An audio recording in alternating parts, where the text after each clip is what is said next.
Uh, Assalamualaikum warahmatullahi wabarakatuh. Ya, perkenalkan, nama saya Cindy Wandira, NIM C34190036, sebagai perwakilan dari kelompok 7 mata kuliah pengantar manajemen, akan membuka presentasi video kali ini. Nah, pada kelompok 7 membahas mengenai manajemen sumber daya manusia. Nah, kelompok 7 terdiri dari 4 anggota, yaitu yang pertama ada Asidah Rohman, NIM C34190010. Selanjutnya ada saya, Cindy Wandira, NIM C34190036. Lalu ada Andini Nabila, NIM C34190044. Dan yang terakhir ada Kulis Glenn, NIM C34190082. Nah, pada video selanjutnya akan membahas materi yang akan disampaikan oleh Kulis Glenn. Nah, dalam manajemen sumber daya manusia itu penting banget sebelum kita mengelola sumber daya manusianya itu, penting ya adanya rekrutmen sumber daya manusia. Jadi kalau misalkan gak ada sumber manusianya, gimana kita mengelolanya? Nah, maka dari itu, ilmu di rekrutmen ini juga sangat penting, gimana cara mengaplikasikannya.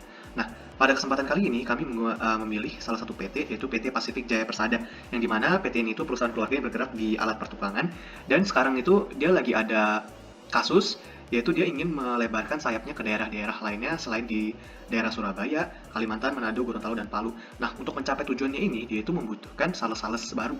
Nah, disitulah rekrutmen bermain peran. Kita akan langsung di next saja.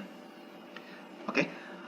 Untuk kompetensinya, jadi kompetensi-kompetensi dari sales itu yang dibutuhkan apa aja sih? Yang pertama itu ada kualifikasi umum. Kualifikasi umumnya itu adalah umur dari 20 sampai 35 tahun. Untuk pendidikannya itu minimal adalah SMA. Untuk kemampuannya, nah kemampuan seorang sales itu apa aja sih? Yang pertama, komunikasi dan negosiasinya harus pintar. Kedua, jaringannya harus luas. Ketiga, dia harus memahami apa sih yang ingin dia jual. Keempat, dia itu harus siap dan mudah beradaptasi. Itu ya yang diharapkan. Lalu untuk keterampilannya itu apa aja sih?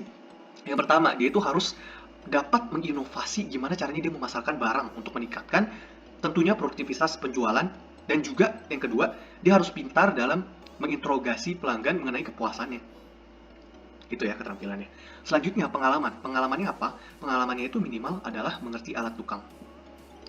Oke, sampai situ berarti sebelum kita melakukan proses rekrutmen, kita harus tahu dulu apa sih yang ingin kita rekrut ke dalam, apa sih yang ingin kita rekrut masuk gitu ya.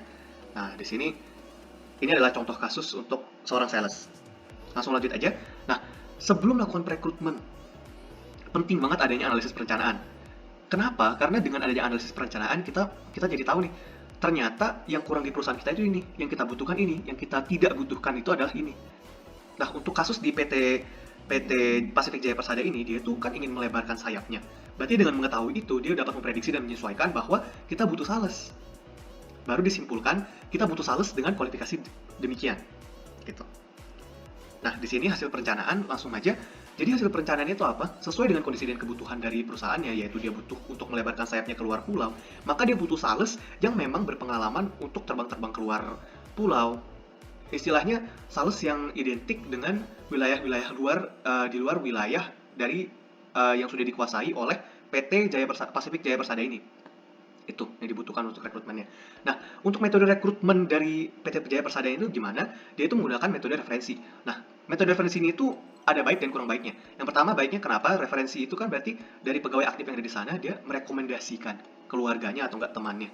Nah, berarti secara otomatis orang yang direkomendasikan itu memang sudah dikenal gitu. Tapi kekurangannya apa? Ketika pegawai aktif di sana itu tidak ada rekomendasi gitu. Mereka gak ada teman ataupun keluarga yang dapat direkomendasikan. Otomatis stuck dong. Berarti rekrutmennya stuck di sana. Gak ada yang bisa direkomendasikan gitu. Jadi gimana untuk menyelesaikannya, perlu adanya metode rekrutmen lain. Kayak misalkan menyebar luaskan info melalui koran, seperti itu.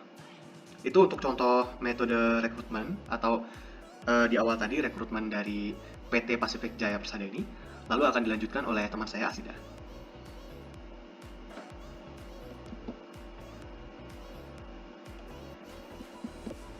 Assalamualaikum warahmatullahi wabarakatuh. Jadi pada bagian kali ini saya akan menjelaskan tentang seleksi PT Pasifik Jaya Persada. Namun sebelumnya sudah dijelaskan tentang proses rekrutmennya. Sebelum itu saya akan menjelaskan tentang pengertian dari proses seleksi. Proses seleksi adalah proses pemilihan orang-orang atau kandidat yang memiliki kualitas yang sesuai dengan yang dibutuhkan badan atau suatu organisasi dengan tujuan untuk memenuhi lowongan pekerjaan pada suatu organisasi atau badan tersebut.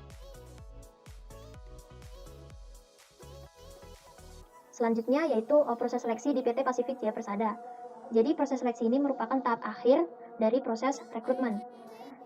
Di proses seleksi yang ada di PT Pasifik Jaya Persada ini, mereka atau para pelamar ini harus menyetorkan berkas-berkas yang dibutuhkan oleh badan atau perusahaan tersebut seperti CV, seperti KTP, surat berperilaku baik, dan juga berkas-berkas yang lain. Nah, di sini ada bagian khusus, biasanya disebut bagian personalia atau HRD, yang akan melakukan screening terhadap berkas-berkas yang sudah disetorkan oleh para pelamar untuk dilakukan tahap seleksi. Selanjutnya, metode seleksi yang digunakan di PT Pasifik Jaya Persada. Jadi, menurut Matteo dan Jackson itu sebenarnya ada 8 metode yang biasanya digunakan suatu perusahaan untuk melakukan seleksi terhadap pelamarnya atau pegawainya. Namun di sini PT Pasifik Jaya Persada hanya menggunakan 3 metode. Ya, yang pertama yaitu penyaringan prakerja, yang kedua wawancara seleksi, dan yang terakhir adalah program magang selama 3 bulan. Nah, untuk yang pertama ini, jadi di proses penyaringan prakerja ini, PT Pasifik Jaya Persada akan melakukan wawancara sebelum melakukan penyaringan. Jadi untuk membuktikan kualifikasi dan juga keabsahan berkas-berkas yang sudah dikirimkan kepada perusahaan. Lalu selanjutnya ada proses wawancara seleksi. Nah, di sini HRD akan mengajukan beberapa pertanyaan terkait berkas-berkas yang sudah dikumpulkan, dan juga mengetes berapa tahukah mereka tentang perusahaan yang mereka lamar. Kemudian yang terakhir, nah ini metode yang tidak disebutkan oleh Jackson dan Matteo dalam teorinya. Nah, di sini PT Pasifik Jaya Persada menambahkan program magang selama 3 bulan untuk para karyawannya, di mana di sini karyawan diberikan gambaran tentang bagaimana kegiatan dan juga pekerjaan yang akan mereka lakukan sesuai dengan deskripsi pekerjaan yang ditentukan oleh organisasi tersebut. Jadi di sini bagian personelnya juga akan menilai bagaimana kinerja mereka, apakah dapat menyelesaikan pekerjaannya dengan baik atau tidak. Selanjutnya di sini saya akan memberikan penjelasan mengenai pelatihan karyawan yang juga merupakan salah satu bentuk dari manajemen sumber daya manusia. Nah, secara definisi, Simamora 2006, pelatihan itu merupakan proses pembelajaran yang melibatkan pengenalan kalian, konsep, peraturan, atau sikap untuk meningkatkan kinerja tenaga kerja. Nah, kenapa kinerja tenaga kerja itu harus ditingkatkan? Karena kinerja sendiri itu sangat berpengaruh terhadap keberhasilan ataupun kesuksesan perusahaan dalam mencapai tujuannya. Nah, di sini ada salah satu bentuk pelatihan karyawan yang dilakukan oleh Bank Sulutgo. Jadi, Bank Sulutgo itu memberikan pelatihan kepada karyawannya secara konsisten, dan minimal itu terdapat satu pelatihan dalam setahun. Nah, pelatihan ini selalu dianggarkan oleh Bank Sulutgo, ini sekitar 30 miliar atau setara 9% dari total gaji pegawainya per tahun. Dan pelatihan itu diberikan kepada seluruh karyawannya. Bentuk pelatihan yang diberikan pada karyawan ini ada 3 macam. Yang pertama itu ada on the job training, seminar, dan juga workshop. Biasanya untuk on the job training itu diberikan kepada pegawai-pegawai yang masih baru atau magang, supaya dalam pekerjaan itu dia bisa tahu gitu apa saja yang dikerjakan. Lalu kalau workshop itu biasanya bekerja sama dengan Bank Indonesia. Kalau seminar itu untuk menambah pengetahuan atau informasi baru tentang perbankan, serta mengatasi tren terkini gitu mengenai perbankan juga. Terus alasan penting melakukan pelatihan karyawan di Bank Sulutgo. Jadi pertama, yaitu pegawai itu merupakan aset utama perusahaan yang harus dijaga, dipelihara, dan ditingkatkan kualitasnya. Karena peningkatan daya saing perusahaan itu sejalan peningkatan kualitas dan kemampuan SDM-nya. Terus kenapa pentingnya lagi, yaitu untuk penyesuaian peraturan dan juga standar yang ada gitu. Jadi biar semuanya itu sama rata. Terus yang keempat itu ada perubahan yang terjadi di lingkungan kerja dan tenaga kerja. Dan yang kelima itu untuk pegawai yang baru direkrut supaya dia itu bisa tahu apa saja sih yang dia harus lakukan dalam pekerjaannya. Lalu ini ada manfaat pelatihan karyawan yang dirasakan oleh Bank Sulutgo. Jadi menurut Bank Sulutgo, manfaat yang diberikan itu ada 3 macam, yaitu bagi karyawan, perusahaan, dan juga nasabah. Nah, kalau bagi karyawan dapat bekerja lebih terampil, menguasai pekerjaan dan tugas yang diberikan, serta bisa menyelesaikan semua tugas dan pekerjaan yang diberikan oleh perusahaan. Kalau manfaat bagi perusahaan, pegawai yang terlatih dan bekerja dengan kualitas kerja tinggi, serta kuantitas kerja yang besar. Nah, kalau bagi nasabah, tentu tadi karyawan yang terlatih dan bekerja dengan maksimal, khususnya dalam memberikan pelayanan berkualitas kepada para nasabah, sehingga nasabah tuh merasa nyaman untuk dilayani gitu.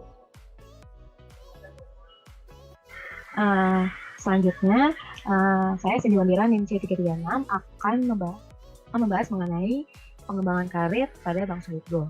Ya, seperti kita tahu, pengembangan karir adalah salah satu faktor dalam manajemen sumber daya manusia.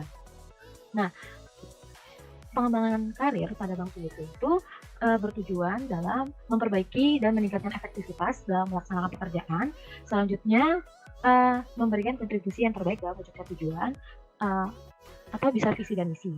Nah, kedua hal tersebut dibutuhkan perusahaan untuk memajukan dan agar tujuannya tercapai. Nah, kita bisa lanjut aja untuk mengetahui manfaat pada pengembangan karir.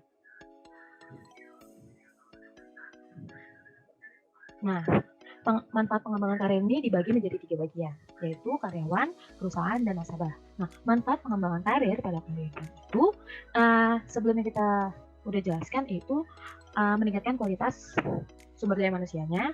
Kalau dalam sisi karyawan, itu akan mengalami peningkatan karir, peningkatan kesejahteraan, peningkatan moral, atau yang biasanya itu kepercayaan ya, peningkatan rasa percaya diri, serta peningkatan dalam hal aktualisasi diri. Nah, selanjutnya yaitu pengembangan karyawan dari sisi perusahaannya. Nah, perusahaan itu akan memperoleh karyawannya itu memiliki kompetensi, moral yang tinggi, terampil, berpendidikan, memiliki pengalaman, serta memotivasi yang tinggi dalam bekerja agar karyawan itu memiliki kinerja yang tinggi.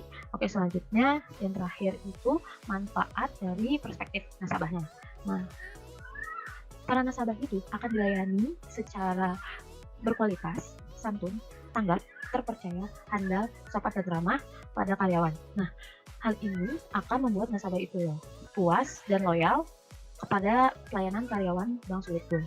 Pada video kali ini, setelah pemaparan dari kelompok 7, sekian. Bila ada kata-kata yang salah, mohon dimaafkan. Wabillahi taufiq wal hidayah. Wassalamualaikum warahmatullahi wabarakatuh.